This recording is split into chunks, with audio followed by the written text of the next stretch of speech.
Hi, I'm Lauren Williams. I'm a clinical dietitian, and today we're going to be walking you through how to make some shredded chicken breast in your pressure cooker. This is a low-fat recipe that would be really great for somebody with FCS. First, we're going to start off with some chicken breast. We're going to cut all of the fat that you see, all the visible fat, off of the chicken breast.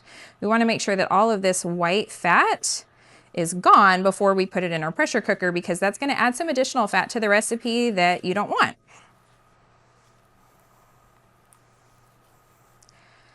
My family makes this chicken all the time, and we actually make a big batch of it and then freeze it and use it for all kinds of recipes. So you can use it for soups, stews, you can put it into pita pockets for sandwiches, all kinds of ways that you can prep this one time and then use it so many different ways.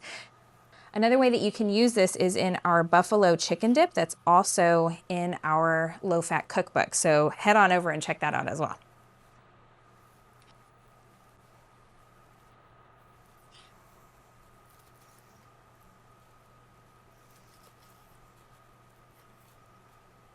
Okay, now that we have our chicken breast all trimmed, we're going to transfer it over into our pressure cooker. You don't need to add any oil or anything like that into the pressure cooker. We're gonna actually add some chicken broth, and that's going to make sure that it doesn't stick.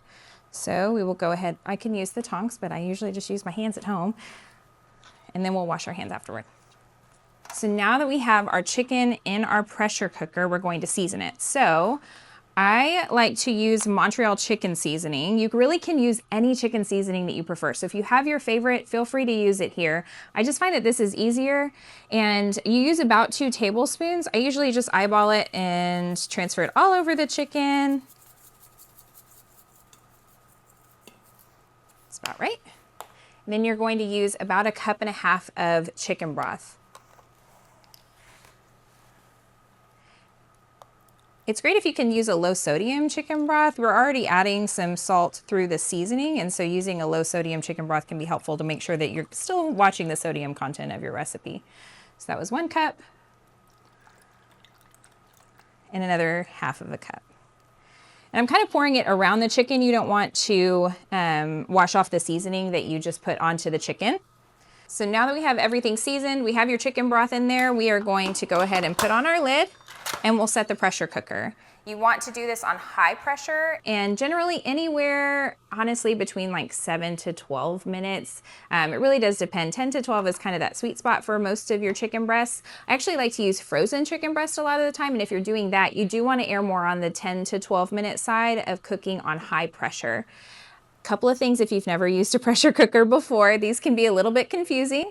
So you do want to set it to sealing on the top instead of venting. There are some that do that automatically for you, but if yours doesn't, you do want to set it to seal, otherwise it will just heat and heat and heat.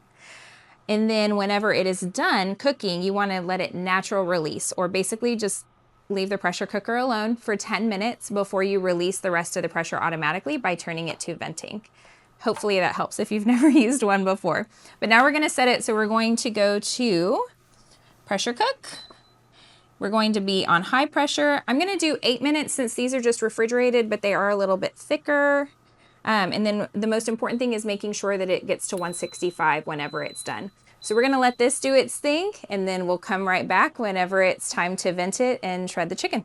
Now that your chicken has cooked and we've allowed it to natural release for about 10 minutes, we're going to set it to venting. You can also do this with a wooden spoon so that you're not by any steam. Okay, there was no steam to let it go. So we will take this out. And then you're gonna take a couple of forks, or if you have like a chicken shredder or something, you can use that, but I use the 2-fork method.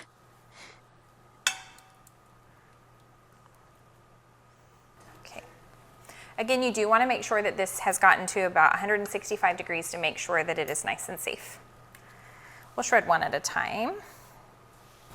I love seeing all the seasoning on top of the chicken.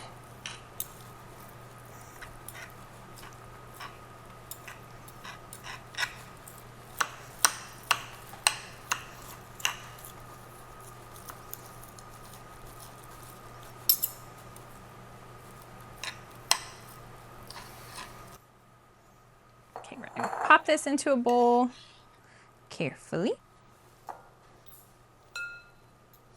If you have really large pieces, like this is a pretty large chicken breast, you can cut each of these little strands a little bit smaller if you want. We're gonna be using this for our buffalo chicken dip today. And so I want each of the little pieces to be a little bit smaller since it'll be in a dip. If you want to use this, like I've used this in, you could use this in a quesadilla and use fat-free cheese. I put barbecue sauce on this, and which I know technically isn't barbecue chicken, but it's kind of a faux barbecue chicken that we do at my house sometimes, and place that on a low-fat bun. Lots of ways that you can use this, and how you shred the chicken will kind of depend on how you're going to use it. Another point with this chicken, you don't even have to shred it if you don't want to. You can just slice it and use it in salads or however you want to. I just find this is such a great meal prep. It really has saved me so many times on a busy weeknight whenever I get home and I don't have time to really cook an extravagant dinner, and I have some shredded chicken in the freezer that I can just pull out and use in a recipe. And since you made it, you know that there's not any oil in it or anything like that that you have to worry about the added fat. Sometimes whenever we buy like the rotisserie chicken at the grocery store, then it can have some of the skin in there or some additional fat that was added, like butter or oil whenever it was cooked, which makes it not a great choice for somebody that needs very low fat food. So this way, you know that you have some shredded chicken that you can just pull out and use for different recipes, and it's low fat. And here's the finished product.